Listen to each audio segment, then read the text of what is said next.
L'éditorial du Figaro. Choix historique par Philippe Gély.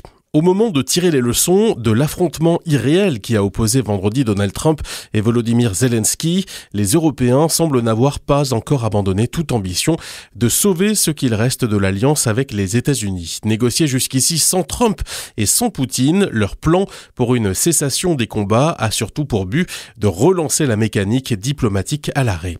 La réunion d'une vingtaine de dirigeants dimanche à Londres a illustré à quel point ils sont démunis sans le parrain américain. Une façon de lui donner raison a posteriori pour s'être comporté comme Don Corleone face au président ukrainien dans le bureau ovale.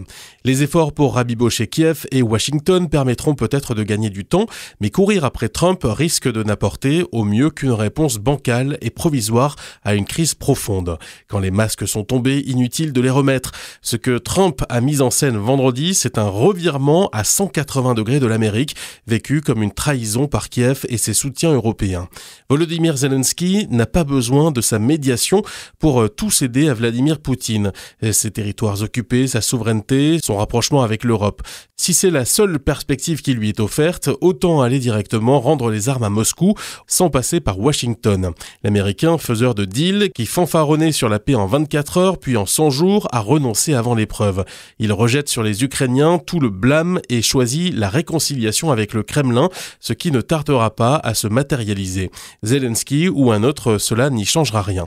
Pour l'Europe, la rupture n'est pas moins radicale. L'Amérique a changé de camp. Aussi stupéfiant que cela paraisse, il y a désormais l'Ukraine et ses alliés d'un côté, les États-Unis et la Russie de l'autre. Ce séisme peut être aussi une chance, la dernière. Forcés de reprendre le flambeau, les Européens sont-ils prêts aux efforts et aux sacrifices qu'impose leur solitude stratégique? Les voici devant un choix historique. Continuer de soutenir l'Ukraine en s'armant à grande vitesse ou s'aligner sur Trump et se renier comme lui. La puissance ne se délègue pas et la noble cause de la paix est rarement servie par la faiblesse.